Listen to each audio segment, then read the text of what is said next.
धूनी वाले दादाजी खंडवा की संपूर्ण कथा विस्तार में। करीब 19वीं सदी के प्रारंभ में काबुल में एक पश्तो संत हुआ करते थे, श्री गौरी शंकर जी महाराज, जो शिवजी के बहुत बड़े भक्त थे। उनका रूप बहुत विचित्र था, बड़े बड़े कान, बड़ा सा चेहरा एवं तेजस्वी रूप था उनका, और स्वयं कद में भी बहुत लंबे थे। शिवजी के दर्शन को व्याकुल श्री गौरी शंकर जी विभिन्न आश्रम में कई साधु संत के पास गए।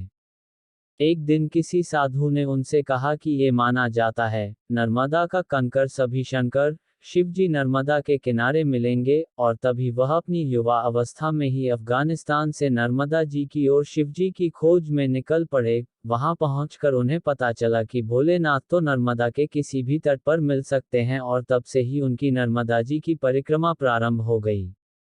वह साधुओं की एक जमात से जुड़ गए और प्रभावशाली एवं वेदांती होने के कारण कुछ ही समय में वह उस जमात के महंत बन गए। परिक्रमा करते करते उस जमात से और भी साधु जुड़ गए और जमात की संख्या करीब 150 हो गई। जमात अपना सारा सामान 40-50 घोड़ों पर लाद कर नर्मदा जी की एक परिक्रमा 12 साल में पूरी किया करते थे। ऐसी 3 परिक्रमाएं पूर्ण होने के पश्चात भी गौरी शंकर जी महाराज को भोलेनाथ के दर्शन न होने पर वह मायूस हो गए और उन्होंने नर्मदा जी में डूबकर अपने प्राण त्यागने की बात मन में ठान ली। उस समय उनकी जमात साईखेड़ा के पास श्री श्री सिंघू में थी। प्रतिदिन प्रातःकाल वह 4 बजे स्नान करने जाया करते थे, किंतु उस दिन वह से 3 बजे नर्मदा जी की ओर चल पड़े। जैसे ही उन्होंने अपने चरण नर्मदा जी में रखे, पीछे से एक 3-4 साल की बालिका ने उनकी छोटी उंगली पकड़ ली और कहा, क्यों? डूबने जा रहा है, मरने जा रहा है। उद्धरण। श्री गौरी शंकर जी अचंभे में पड़ गए कि उनकी जल समाधि के विषय में किसी को ज्ञात नहीं था, तो फिर इस कन्या को कैसे पता चला? इतने में कन्या ने उनकी कलाई पकड़कर फिर से कहा, अच्छा मानेगा नहीं, मरना चाहता है, डूबना चाहता है। उन्होंने पूछा, तुम कौन? और जवाब आया, मैं नर्मदा। श्री गौरी शंकर जी बोले, मैं नहीं मानता, और अपना हाथ छुड़ाकर आगे बढ़ गए। उस कन्या ने एक बार फिर से उनकी कलाई पकड़ ली, किंतु इस बार यह अधिक बल के साथ थी और उसका हाथ एक युवा वयस्क की भांति था। अविश्वसनीय। गौरी शंकर जी ने फिर से उस लड़की से पूछा कि वह कौन है, और वही उत्तर मिलने पर वह बोले, मैं नहीं मानता, आप अपना असली रूप दिखाएं। नर्मदा जी ने उन्हें अपने दिव्य रूप में साक्षात दर्शन दिए और कहा, देख, यह जो तू करने जा रहा है यह कायरों का काम है। तू भूल कर रहा है। तेरी जमात में केशव नाम श्री बड़े दादाजी का जो युवा है वही साक्षात शिवजी हैं। गौरी शंकर जी तुरंत ही अपनी जमात की ओर लौट गए। रास्ते में उन्हें स्मरण हुआ कि कैसे केशव प्रातःकाल जमात के प्रस्थान करने से पूर्व अकेले सबके लिए हलवा, मालपुआ और खीर बनाता है। कभी घी की कमी पड़ने पर वह नर्मदा जी के जल से उतना ही स्वादिष्ट मालपुआ और हलवा बनता जैसे घी में बना हुआ हो, और बाद में जब जमात के पास पर्याप्त घी जमा हो जाता तो वह घी नर्मदा जी में वापस डाल देता। श्री गौरी शंकर जी को ज्ञात था कि केशव में कुछ सिद्धियां हैं, किंतु वह साक्षात महादेव हो सकते हैं, यह उनकी कल्पना से परे था। इसी सोच विचार में वह अपने डेरे पहुंचे और सीधा भंडार में गए, जहां केशव उनकी तरफ पीठ किए बर्तन धो रहा था। पुकारने पर जब केशव ने अपना मुंह मोड़ा तो श्री गौरी शंकर जी को उनमें शिवजी का रूप दिखाई दिया। वह बार बार अपनी आंख मल कर देखते, फिर भी उन्हें शिवजी ही नजर आते। अब भी उन्हें पूर्ण रूप से विश्वास नहीं हुआ तो उन्होंने नर्मदा मैया से प्रार्थना करी कि अब वही इनका भ्रम दूर करें, और जिस प्रकार मैया ने अपने पूर्ण रूप के दर्शन दिए उसी प्रकार वह भोलेनाथ के भी दर्शन कराएं। तुरंत नर्मदा मैया प्रकट हुई और बोली, अच्छा, तुझको विश्वास नहीं होता है, छू कर देख ले। श्री गौरी शंकर जी आगे बढ़े और जैसे ही केशवजी के चरण स्पर्श किए उन्हें केशवजी ने पद्मासन मुद्रा में साक्षात शिव रूप में दर्शन दिए और कहा कि तुमने हमारे दर्शन कर लिए, तो अब तुम अपनी जमात को लेकर आगे जाओ और कुछ देर तक किसी को इस बारे में ज्ञात ना हो। यह कहकर वह जंगल की ओर प्रस्थान कर गए।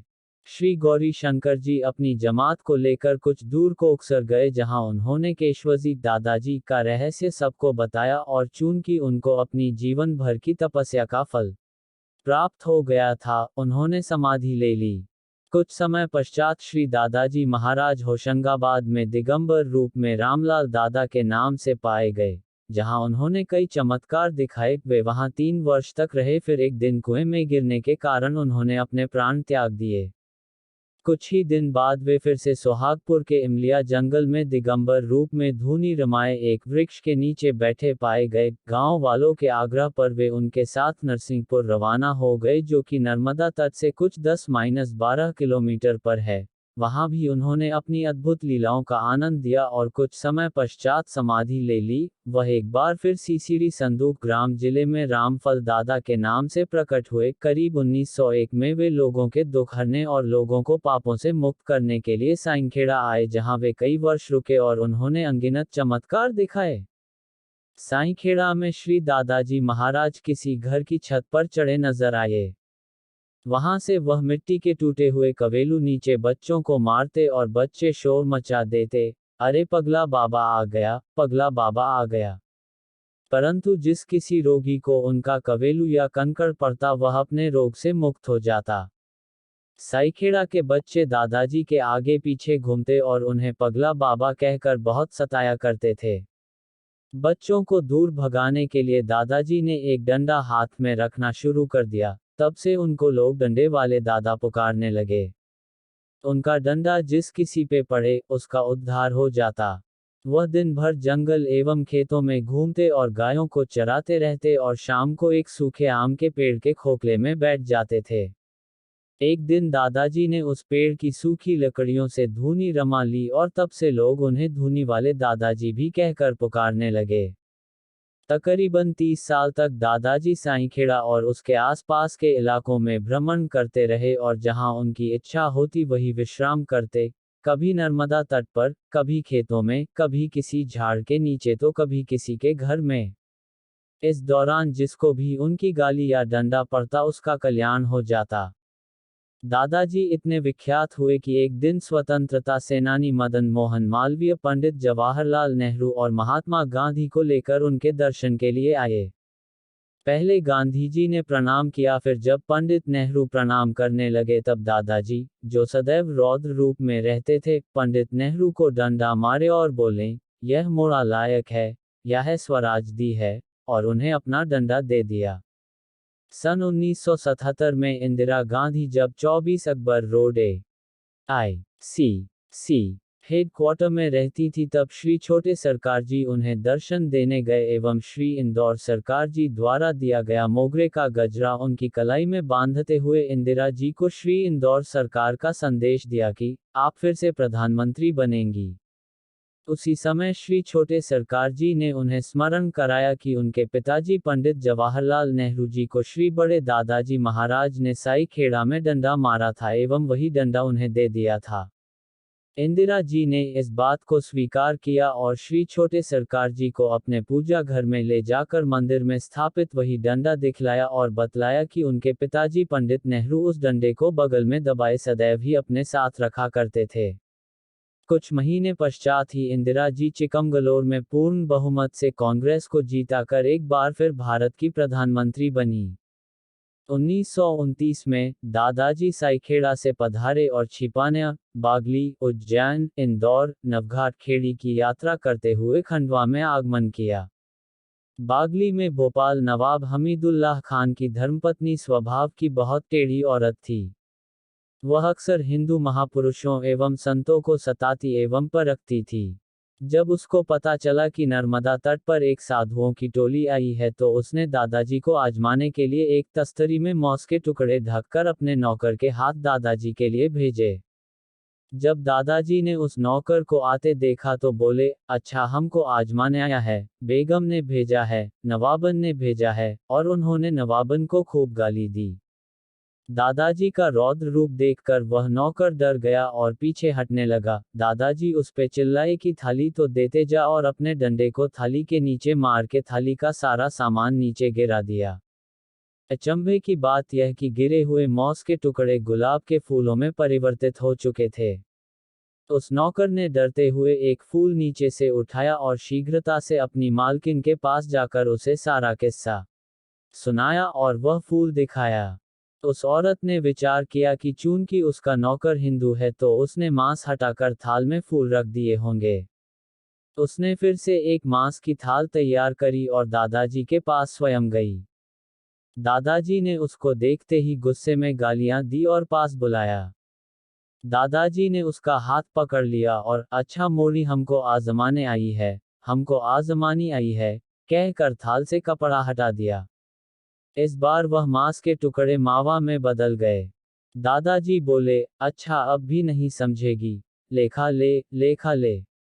जब उस औरत से और नहीं खाया जा रहा था तब दादाजी ने अपने डंडे से उसके मुंह में और टुकड़े ठूस दिए।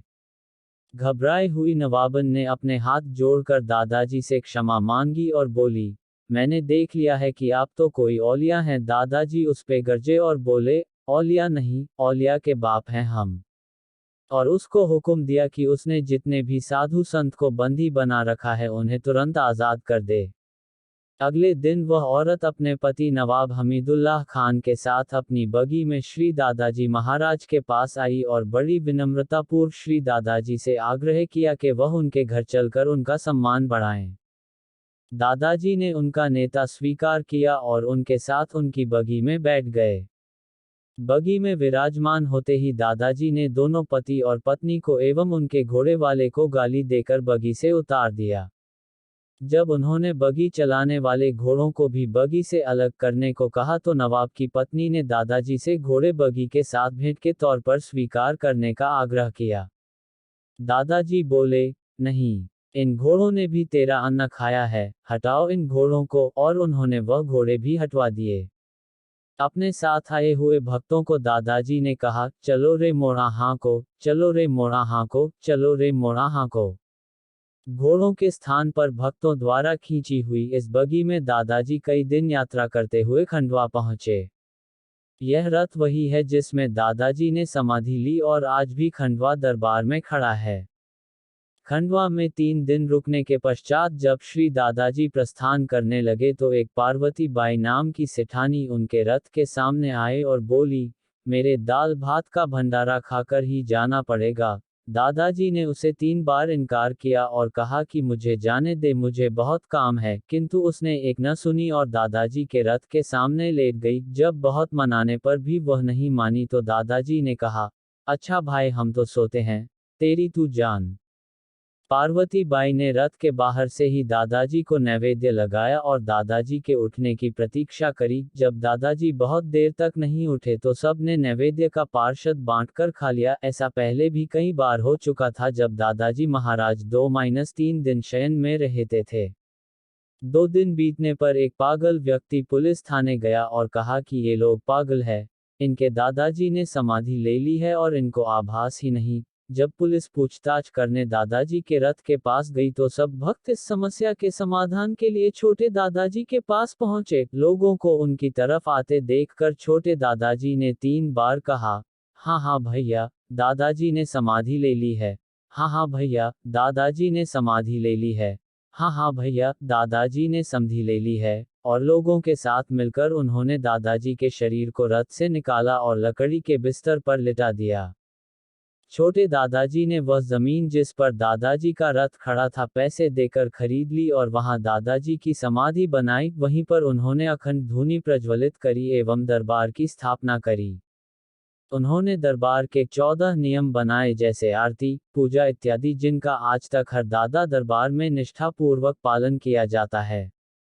दादाजी की लीलाएं। दादाजी का नाम देश भर में आग की तरह फैल रहा था। काशी के कुछ साधुओं को ये बात हजम नहीं हुई और उन्होंने दादाजी की परीक्षा लेने का विचार किया। उस समय दादाजी साइंखेड़ा में थे। दादाजी तो अंतर्यामी थे, उन्हें इस बात का आभास था। साधुओं की टोली साइंखेड़ा पहुंचने से पूर्व ही दादाजी ने अपनी जमात के साधुओं से कहा कि आज हमारी परीक्षा है, तैयार रहो। और जैसे ही काशी के साधु वहां पहुंचे, दादाजी जोर जोर से वेदों की ऐसी भाषा बोलने लगे जो कि शायद ही बड़े से बड़े ज्ञानी को भी आती हो। काशी के साधुओं को अपने विचार पर बहुत लज्जा आए और वे दादाजी के चरणों में गिर पड़े। इसी तरह 3 व्यक्ति, डॉक्टर, वकील और एक अध्यापक, जिन्हें दादाजी की वास्तविकता पर शंका थी। ऐसा विचार किया कि यदि दादाजी साक्षात शिव हैं तो उन्हें जहर भी हानि नहीं पहुंचा सकता है। वे तीनों दादाजी के पास फूलों की माला, मिठाई और अपने झोले में जहर की बोतल लेकर पहुंच गए। दादाजी ने जैसे ही उन्हें देखा, कहा, मेरे लिए फूल और मिठाई लाए हो?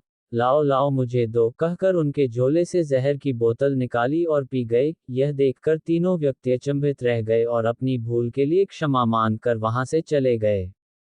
दादाजी बेल वृक्ष के नीचे धूनी रमाए बैठा करते थे। वहीं पर एक औरत, जीजाबाई, शिव जी की बहुत बड़ी भक्त थी। प्रतिदिन प्रातः काल एवं संध्या के समय वह निकट के शिव मंदिर में पूजा के लिए जाया करती थी। एक दिन जब उसने मंदिर का द्वार खोला तो शिव जी के स्थान पर दादाजी को देखा। अचंभे से उसने जब उस तरफ देखा जहां दादाजी विराजमान होते थे तो वहां दादाजी के स्थान पर उसे शिव जी दिखाई दिए। इस प्रकार श्री दादाजी ने और भी भक्तों को अपने शिव रूप का दर्शन कराया। दादाजी के पास लोग आते तो अपनी इच्छा से थे, परंतु जाते दादाजी की अनुमति से। सलिग्राम पटेल नाम का एक व्यक्ति दादाजी के दर्शन के लिए आया। 17-18 दिन हो गए पर उसे जाने की अनुमति नहीं हुई। एक रात दादाजी अपनी टोली के साथ धूनी रमाए बैठे थे जब अचानक दादाजी ने सलिग्राम को नर्मदा से जल लाकर धूनी में डालने को कहा। उसके ऐसा करने के पश्चात दादाजी उसे गुस्सा करने लगे और गाली देकर कहा, कब से यहाँ पड़ा है?